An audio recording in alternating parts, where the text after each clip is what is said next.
Welcome to Heart and Hustle in Hamilton County, a show all about the programs and, more importantly, the people that guide the work of Hamilton County government.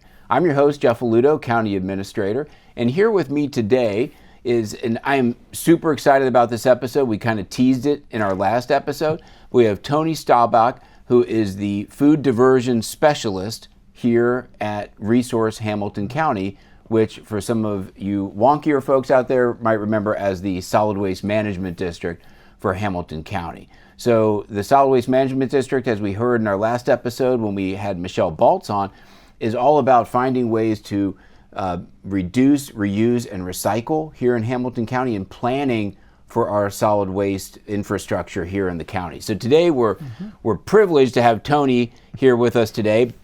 Tony's specialty is food waste diversion, obviously from your title. Yeah. So Tony, talk to us a little bit. Well, first of all, welcome to Heart and Hustle in Hamilton County. Well, thank you. Hello. Super excited to have you here today. Talk to us a little bit about the importance. People think of, you hear recycling all the time, you hear composting all the time.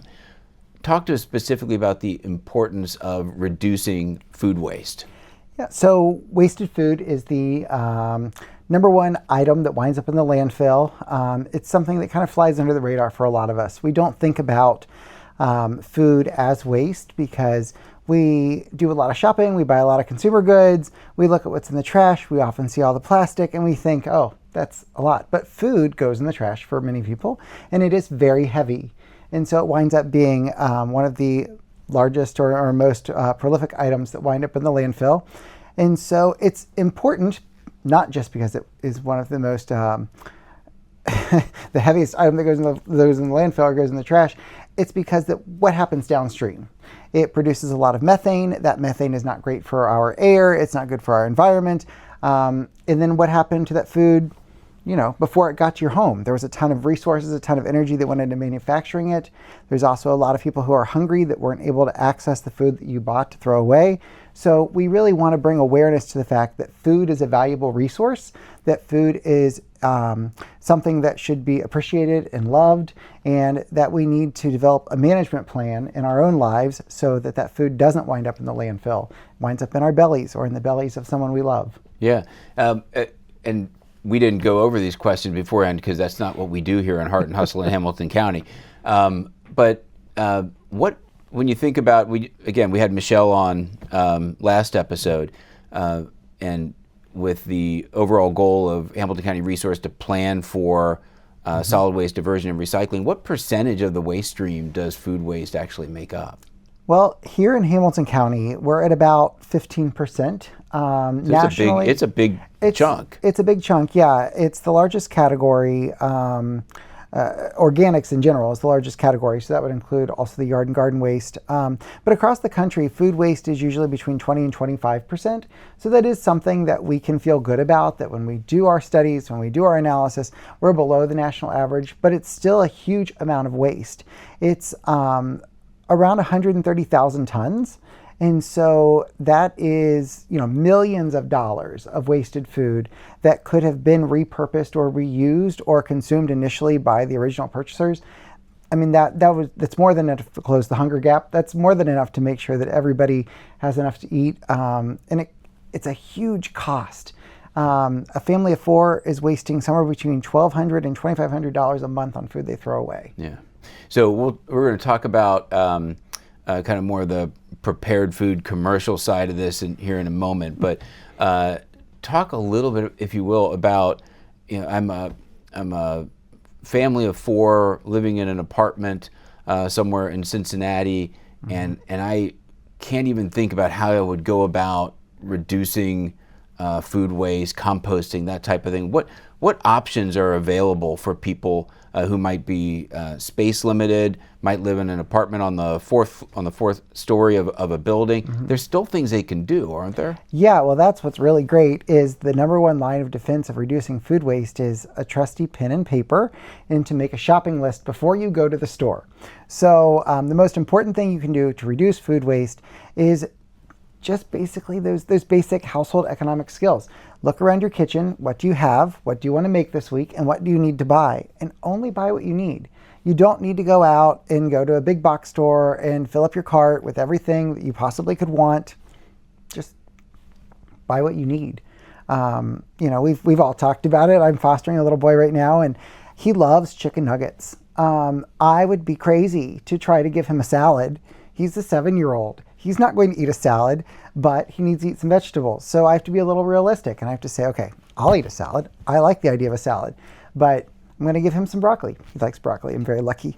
But you kind of have to know your audience. You have to know your people. You have to know your family, and you have to make some decisions based on what's realistic, and what you can afford, and what you want, and what you like, and just don't buy more than you need. Yeah. I mean, it's not always that easy. That'd be great. It sounds really easy, but it is the number one line of defense. Make a shopping list. But as we talked about on past episodes, the benefits of this are multifold, right? Not only are you helping the environment, but you're also helping your wallet as well, right? Yeah. Project Drawdown has shared multiple times that reducing wasted food at home is one of the most important things a consumer can do, or an individual household member can do, to reduce their impact on the environment. It's where we interact the most with the world.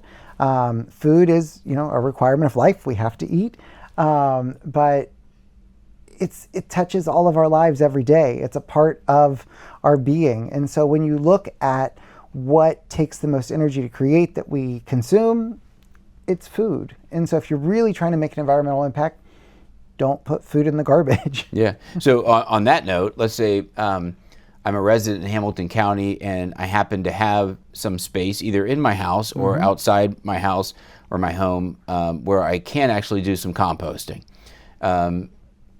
Talk to us a little bit about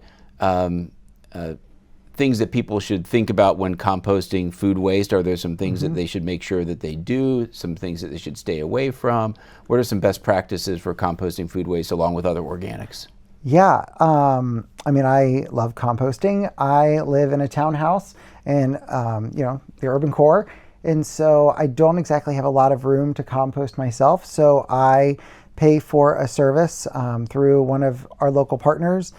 There's Go Zero, there's Queen City Commons, there's Compost Now, there's numerous community gardens. I pay for a subscription, I fill up a bucket, I take it there. They take vegetative scraps, so that's what I put in there. And every couple weeks I just dump my bucket and I feel good. What's really great about that is when I put it in the bucket, I'm seeing what I didn't eat. Yeah. And so FYI, mostly it's cereal. Right now in my life, again, 7-year-olds, you try to keep them from wasting things, but that's right. Kids, you're just gonna, they don't need to be worried about that. But it's banana peels. It's I'm a whole apple person, so I learned to eat the whole apple except for the seeds, which I learned from one of my nutrition educator friends years ago, and I've just kept doing it, so I feel confident and proud of myself for that. But it's a lot of scraps that end up in my compost. And so, I take it, I put it in the bucket, I take it to drop off site. It's really easy. When I had a house with a yard, which, I loved, but takes a lot of work, I did a lot of home composting. And if you're gonna do backyard composting, you need to keep it to vegetative scraps. You're not talking about wanting to do anything with fats, oils, or grease. No heavy butter, no leftover milk, that kind of stuff. You want to stay away from that at your home compost. You really want to keep it vegetative because it attracts fewer vectors, because it breaks down more quickly. And then you want to do a good mix of dried leaves and ground up sticks and yard waste in there that has been dried so that you get that good nitrogen and carbon balance. When I used to be an agricultural educator, we would teach them to, do the sandwich method where they would start with that layer of browns that sticks on the bottom, and then they would do a layer of food, and then they would do a layer of browns, so mostly the leaves, some, ripped up shredded paper back when we had newspapers, that kind of stuff. And then you might do a layer of mulch as a carbon cap to keep it from smelling, to, reduce the odor. And then that carbon and that nitrogen interacts and it breaks down very quickly. We used to teach that we'd like people to think about the carbon and the nitrogen as sugars and proteins, because that's important in our own bodies. So when we talk about the carbons, we're talking about the sugar. You need the sugar; it has the energy, and the nitrogen being more like the protein that sustains the energy over the process of decay. But there's also companies where they're starting to take meat and other fats, oils, and greases. And so there are companies around here that are taking that. You can partner with them. But if you're going to do it in the backyard, keep it to the vegetative scrap. Yeah, good advice. And so we've talked about the fact that there are options for homeowners, but we also know we've got when you think about food waste, that you've got residential, you've also got commercial food waste, right? And we've got a lot of different organizations here in Hamilton County that try to do their best to reduce food waste, to reuse food, to make sure it gets into the hands of people who need it. Talk a little bit about maybe some of your favorite success stories in that regard. Yeah, so I think what's important to note is that in 2023, I have to think about what year that would be. The numbers were reported in 2024, so they would have been 2023 numbers.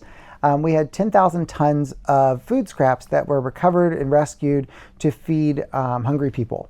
So that's a huge major accomplishment, and that comes thanks to the support of agencies like Freestore Food Bank, Last Mile Food Rescue, La Soup, Food for the Soul, Our Daily Bread, all of these amazing agencies. We had about 5,000 tons that went to composting. And then it's really hard to identify how much went to animal feed, because when you're talking about the commercial industrial sector, for some of them that's just a normal business practice. For some of them it's kind of commingled with other industrial strategies. But we have a huge amount of waste or material that would have gone to waste that went to animal feed. But some of the projects that we've worked on that have made us the most proud, and these are really collaborative among all of the staff in Hamilton County Resources. We have a colleague who runs an internship program, and during that internship program they're occasionally placed with agencies that have commercial kitchens or that are food manufacturers, and they'll go in and they educate those businesses on strategies to reduce their cost, and that usually increases the donation of materials that was otherwise going into the landfill. One example is with a partner agency. They are a food producer. They had a great system where they were sending thousands of pounds of produce into the community every year, but on the assembly line, things would fall off. And so one of the interns was like, "Can you just put a bucket down there? Like, can we get a Rubbermaid bin and catch that?"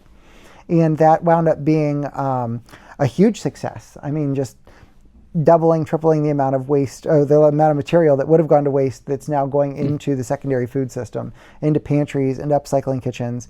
So there are models like that. There are literally times where colleagues and I have gone to a meeting to just talk about our grants programs or talk about how we can support some of their internal communications efforts to educate their staff on opportunities to reduce waste. And somebody pops in the meeting like, "What do we do with all this old rhubarb?" I'm like, you should call La Soup. You should. It's a lot of rhubarb in that 50-gallon drum. Let's send that over there real quick and see what they can do with it. That's awesome. So there's a lot of times. What's really fun is I was just at the La Soup fundraiser last night, and Jimmy and Robin Burrow were there giving kind of a story about their experience with hunger and in their community, not their individual experience. And they were sharing a story about how they got involved with La Soup. And it was very similar to what happens here. They were touring a facility, and there was a manufacturer that had a process or a system where they were pumping out tomato paste. And at the bottom of the barrel, there was tomato paste. And, the Burrows were like, why are you throwing all that away? People are hungry. And so they called a friend of theirs who runs a food manufacturing agency, and they're like, "Can you help us?" They started loading up carfuls of plastic bags filled with tomato paste and bringing it to La Soup. And La Soupe would squeeze out everything they could, and they were winding up with hundreds of pounds of tomato paste that was ready to use in their products that day. It was commercially produced. It just was no longer profitable for the business, but they needed to find that logistics service, that partner who could get that material to somebody else who could find value in it. And across the country, we talk about 40% of food waste coming from consumers' homes. But in Hamilton County, and really in Southwest Ohio, we have so much commercial and industrial infrastructure that huge portions of our waste are coming from that sector. It is almost unimaginable how much we can rescue from those commercial industrial sectors. It's important to note that these people don't want to waste it. Nobody is producing food so they can throw it in the landfill. They don't want to do that. That's not their intent. But when you're looking at the bottom line, when you're trying to be a profitable business, when you're trying to keep people employed, when you're trying to make sure that the economy and the wheels of our neighborhoods just keep turning, that they're paying the taxes and keeping the roads looking good like we need, they need help. Right. And so that's where these nonprofits really come in and make that connection. And so as they grow, as they become more successful, it makes our jobs easier. And it's really exciting to know there's advocates out there like the Burrows, like the folks at Sugar Creek that are just going in these buildings with their friends. They're like, hey, buddy, let's find a solution here. You don't need to throw all that away. Yeah, no, that's a great point. And I should indicate, we're going to put a link, obviously, on the bottom of this video cast podcast. I'll get it right sometime, with a link to resources that people can go to. But talk a little bit more about that, because you hit it beautifully that whether it's a business or if you take that to a household, people are just trying to live their lives, right? They're trying to operate their business. They're trying to get their kids to eat a salad, right? I mean, they're trying to do the things they do, and their job is not, as they see it, to figure out, okay, I've got this scrap hamburger, I've got these leftover chicken nuggets, what do I do with them? Same like as you said with the business, they're trying to employ people, they're trying to produce a product, et cetera. And yes, you're going to have some of them that just as a matter of course think, hey, how do we get this tomato paste to La Soupe? But a lot of the others are they're going to be doing what they're doing until someone steps in to help them. And many of them, when that happens, we have found that they are more than willing to help with that. So talk a little bit about what is Resource, what is the Solid Waste Management District doing to try to make those connections, both either from the residential side or on the commercial side? What resources do we have that are available to people to help figure out how to make this a bit easier for them? Yeah, I think it's really easy for us to lean into our mission as a solid waste district to reduce the dependence on the landfill, and then immediately pivot to, we offer grants. And we do that. We offer all kinds of grants. We've given grants to food pantries to get walk-in freezers so that they can, rapidly cool and freeze things that they get. We've given scales and Bluetooth thermometers to food manufacturers so they can identify what they're donating, or how much they're distributing, or if there's a catastrophic failure and someone needs to come in that weekend and turn a breaker back on because a freezer quit. We offer those grants all the time to help people purchase and activate around that infrastructure. But what we often kind of gloss over here is this 15-year solid waste plan, and how powerful that plan is in galvanizing the municipalities and the communities in our region to become partners in this effort to reduce food waste by 50% by 2030.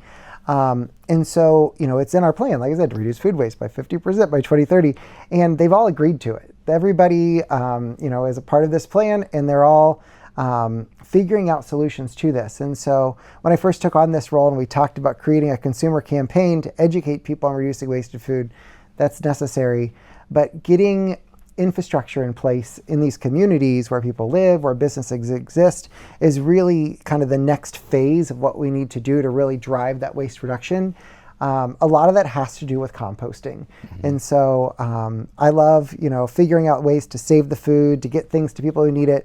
But what we're running up against, the wall we're hitting, is that we really need better data on what's out there to recover and how we can get that to the right people.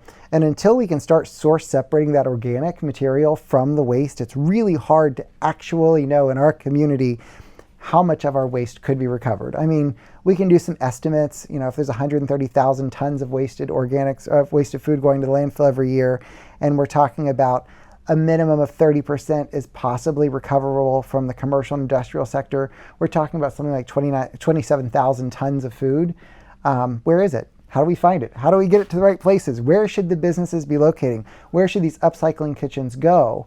And so that's really where we are thinking about the infrastructure conversation and partner with municipalities on solutions to take that organic material out of the landfill and get it into some facilities where it can be processed, and where these composters or other food scrap processors can pick up the phone and call Freestore and go, I have a semi-truck full of frozen chicken. Somebody's trying to dump it. And we can go ahead and be like, yeah, that only is missing 1 hour of a log. Let's get that over to Freestore. We can figure out how to get that to the right place. They can help us figure out if it's safe, and let's get that out to the community. Or we can also call the company up and be like, what happened? How can we help you come up with a solution so you're not missing 1 hour of log and frozen chicken that's frozen at a sub-zero temperature? Right. And so, we're trying to really push the compost conversation, not just because it's better for the environment, but it's going to give us the data we need to make sure that food eventually gets to people who are hungry. Awesome. Tony, that is fantastic, and probably a good place for us to wrap up today. I love your vision for how this is such an important piece of the environmental puzzle that we need to solve here, not only in Hamilton County, but throughout the United States and across the globe. And you are a nationally renowned expert in this field, as is the case with so many different folks here at Hamilton County Resource. So I just appreciate you taking a bit of your time today, because I know you're very busy, to sit down with me to talk about this.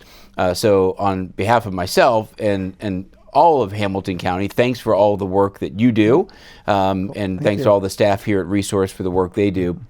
And thanks to you for watching Heart and Hustle in Hamilton County, our second aircast, videocast, podcast, whatever we're calling it.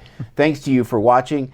This was episode 5 of season 5. You can find the rest of our episodes on hamiltoncountyohio.gov. Go to the county administrator's webpage, and they'll all be there for you.